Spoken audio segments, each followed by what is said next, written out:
Breaking చూస్తున్నాం. జూబ్లీహిల్స్ ఉప ఎన్నికపై BRS speed పెంచింది. కాంగ్రెస్ టీడీపీ ద్వితీయ శ్రేణి నేతలపై ఫోకస్ పెట్టింది. రేపు తెలంగాణ భవన్లో చేరికలు చేపడుతోంది. సోమవారం యూసఫ్గూడ గ్రౌండ్స్ లో బీఆర్ఎస్ కార్యకర్తల భేటీ కూడా ఏర్పాటు చేశారు. ఈ సమావేశానికి కేటీఆర్, హరీష్ రావు హాజరవుతారు. 15న బీఆర్ఎస్ అభ్యర్థి మాగంటి సునీత నామినేషన్ వేయబోతున్నారు. ఆ తర్వాత ప్రచారంపై దృష్టి పెట్టనున్నారు కీలక నేతలు.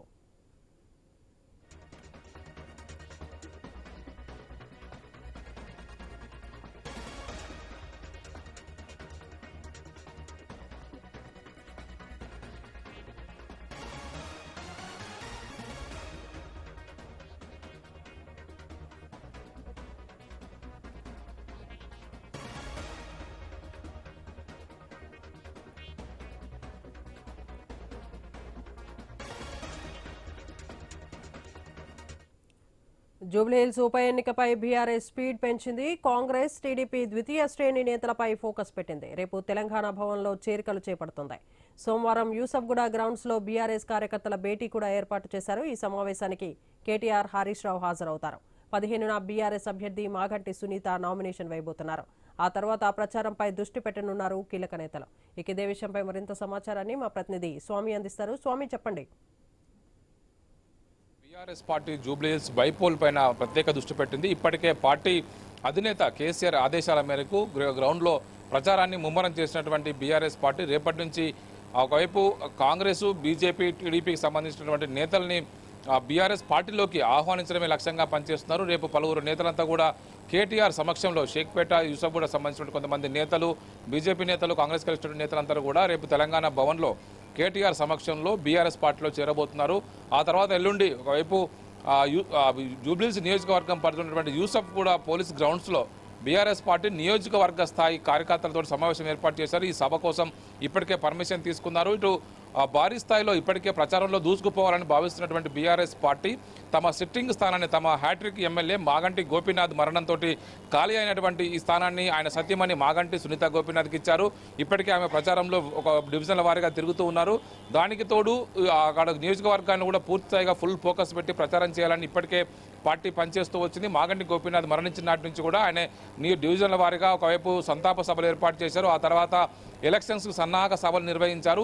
ఆ తర్వాత ఒక్కొక్క డివిజన్ వారీగా జూబ్లీహిల్స్ నియోజకవర్గం పరిధిలో ఉన్నటువంటి 3,98,000 మంది ఓటర్లకు చేరువ కావడమే లక్ష్యంగా పనిచేస్తున్నారు. ఇందులో ప్రధానంగా 1,30,000 మంది మైనార్టీ ఓటర్లు ఉన్నారు. రహమత్ నగర్, ఎర్రగడ్డ, బోరబండ, షేక్పేట లాంటి డివిజన్లలో ఎక్కువ సంఖ్యలో ఉన్న మైనార్టీ ఓటర్లను ఆకర్షించడమే లక్ష్యంగా ఇప్పటికే మాజీ హోంమంత్రి మహమూద్ అలీతో పాటు మిగతా కీలక నేతలంతా కూడా పనిచేస్తూ ఉన్నారు. షేక్పేట ఇన్ఛార్జిగా ఉన్నటువంటి ఎమ్మెల్సీ దాసోజు శ్రావణ్ నేతృత్వంలో రేపు కొద్దిమంది నేతలంతా కూడా తెలంగాణ భవన్లో కేటీఆర్ సమక్షంలో జాయిన్ అవుతారు.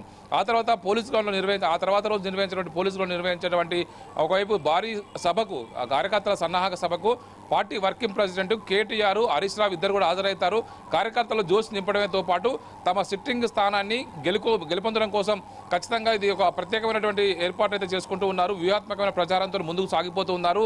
ఒకవైపు ఎర్రగడ్డలో మాధవరం కృష్ణారావు కావచ్చు, ఇటు వెంగళరావు నగర్లో సుధీర్ రెడ్డి, అదేవిధంగా ఇటు రహమత్ నగర్లో 80,000 ఓట్లు ఉన్నటువంటి రహమత్ నగర్లో ఎమ్మెల్సీ తక్కలపల్లి రవీందర్ రావు, అదేవిధంగా ఇటు దాస్యం వినయ్ భాస్కర్కి ప్రచార బాధ్యతలు అప్పచెప్పారు. ఇటు యూసఫ్గూడలో పోచంపల్లి శ్రీనివాసరెడ్డి ఇప్పటికే ప్రచార బాధ్యతలు చూస్తున్నారు. ఇట్లా ఒక్కొక్క డివిజన్ వారిగా ఒక్కొక్క కీలకమైన నేతలకు ప్రచార బాధ్యతలు అప్పగించి ఒకవైపు ఎలక్షన్ అయితే కూడా ఈసారి ఛాలెంజ్గా తీసుకున్నటువంటి బీఆర్ఎస్ పార్టీ ఈ నెల 15వ తేదీన 13 నుంచి ఒకవైపు ఎలక్షన్ నోటిఫికేషన్ వచ్చి నామినేషన్లు ప్రారంభం కాబోతున్నాయి. కాబట్టి 15వ తేదీన మాగంటి సునీతతోటి ఒక భారీ ర్యాలీతో వెళ్ళి నామినేషన్ వేయాలని చెప్పేసి బీఆర్ఎస్ పార్టీ ఇప్పటికే ప్లాన్ చేసింది. ఒకవైపు కాంగ్రెస్ పార్టీ తమ అభ్యర్థిగా నవీన్ కుమార్ యాదవ్ను ప్రకటించింది. కాంగ్రెస్ పార్టీ అంతర్గత కొట్లాటల్లో ఉన్నదని చెప్పేసి భావిస్తున్నటువంటి బీఆర్ఎస్ పార్టీ తమ హైదరాబాద్ నగర్లో తమకు ఉన్నటువంటి బలాన్ని మరోసారి నిరూపించుకోవడం కోసం party working president KTR election ప్రచారం సంబంధించి వ్యూహాత్మకంగా అడుగులు వేస్తున్నారు. ఇప్పటికే పార్టీ ఈ ప్రచారానికి సంబంధించి, ఎలక్షన్కి సంబంధించి నందినగర్లో ఒక వార్ రూమ్ కూడా ఏర్పాటు చేశారు.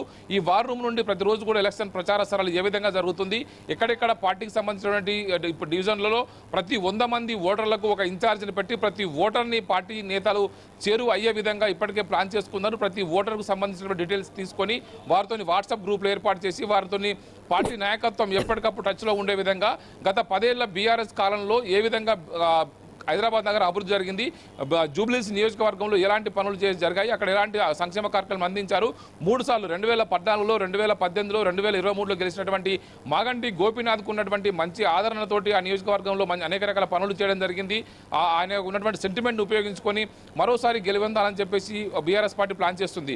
హైదరాబాద్ నగరంలో ఇప్పటికే తమ సిట్టింగ్గా ఉన్నటువంటి కంటోన్మెంట్లో లాస్యానందిత మరణంతో ఆ స్థానాన్ని లోక్సభ ఎలక్షన్ సమయంలో అనూహ్య పరిస్థితుల్లో ఓటమి పాల్గొవడంతో కూడా అక్కడ కాంగ్రెస్ అభ్యర్థి శ్రీ గణేష్ గెలుపొందారు. కానీ ఈసారి జూబ్లీహిల్స్లో అలాంటి పరిస్థితి రాకుండా బీఆర్ఎస్ పార్టీ జాగ్రత్త పడుతుంది. ఈసారి ఎలాంటి డిస్టర్బెన్స్ లేకుండా పార్టీ పూర్తి క్లారిటీ తోటి ప్రచారం నిర్వహిస్తుంది. ఎప్పటికప్పుడు పార్టీ అధినేత కేసీఆర్ ఆదేశాల మేరకు వర్కింగ్ ప్రెసిడెంట్ కేటీఆర్, అదేవిధంగా హరీష్ రావుతో సహా మిగతా ఆయన కోఆర్డినేట్ చేస్తున్నటువంటి ఈ 5-6 డివిజన్లలో ఉన్న పూర్తి స్థాయి ప్రతి ఓటర్ని చేరువయ్యే విధంగా ప్రయత్నం చేస్తున్నారు.